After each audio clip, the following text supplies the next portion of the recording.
Halo semuanya. Kami dari kelompok 4 dari kelas 10-3. Di sini kami akan menjelaskan daur biokimia, yaitu daur air. Nah, sebelum itu, mari kita perkenalkan lebih dahulu. Halo semua, nama saya Aika Aulia Azara, nomor absen 3.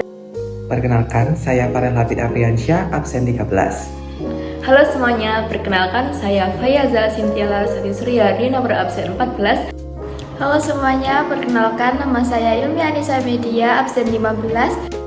Halo semuanya, perkenalkan nama saya Keisa Aufa, absen 17. Halo semuanya, nama saya Niko Darmata Toida, nomor absen 27. Bumi diselimuti air sekitar 71% dari seluruh total permukaannya. Sebagian besar berupa air asin yang berada pada lautan, dan sisanya berupa air tawar yang berada pada sungai, air tanah, danau, waduk, dan bisa berupa es di kutub. Nah, air ini sangat berperan penting bagi keberlangsungan hidup makhluk hidup di bumi. Bagi manusia, air digunakan untuk minum, mandi, memasak, mencuci pakaian, dan lain sebagainya. Sedangkan bagi hewan dan juga tumbuhan digunakan untuk minum dan juga pertumbuhan. Nah, dari sekian banyak penggunaan air tersebut, kita tentunya muncul pertanyaan, kenapa persediaan air ini selalu ada? Nah, hal ini dapat dijelaskan karena air memiliki daur, yaitu daur air.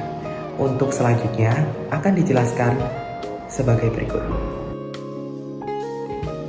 Siklus air atau siklus hidrologi adalah sirkulasi air yang tidak pernah berhenti dari atmosfer ke bumi dan kembali lagi ke atmosfer melalui proses evaporasi, kondensasi, presipitasi, dan juga infiltrasi. Daur air ini akan menyediakan air dan juga oksigen yang dibutuhkan oleh makhluk hidup. Dalam proses daur air ini akan menciptakan hujan, arus sungai atau laut, angin, dan juga cuaca yang dapat dimanfaatkan untuk menunjang kebutuhan manusia. Daur air ini akan menjaga ketersediaan air di muka bumi ini karena siklusnya yang terus terjadi secara terus-menerus.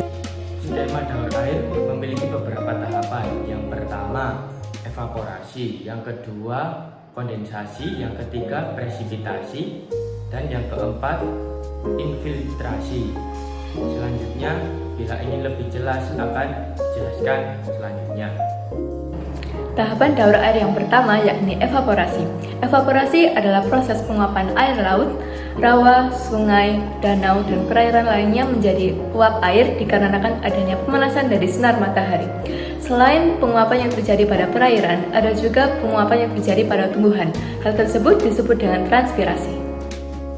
Tahapan daur air yang kedua adalah kondensasi, yaitu proses perubahan uap air menjadi partikel atau bintik-bintik air atau es yang paling kecil di suhu rendah dan saling menyatu membentuk awan. Lalu untuk tahapan daur air yang ketiga, yaitu presipitasi. Ketika sudah terlalu banyak uap air yang terkondensasi, maka awan yang terbentuk akan semakin besar dan berat untuk menahan, sehingga turun sebagai hujan atau hujan salju. Tahapan daur air yang keempat yaitu infiltrasi, yaitu ketika air hujan yang turun akan dialirkan ke sungai, ke danau, ke waduk, maupun kembali ke laut. Nah, air yang turun sebagai hujan juga bisa diserap oleh tanah sehingga menjadi air tanah atau menjadi cadangan air bersih yang dibantu penyerapannya oleh tumbuhan. Nah, pada tahapan ini juga bisa mendistribusikan air yang diserap oleh tanah ini ke sungai-sungai atau ke waduk-waduk sehingga siklus air dapat terulang kembali ke tahap evaporasi. Sekian penjelasan dari kami, semoga bermanfaat. See you next time.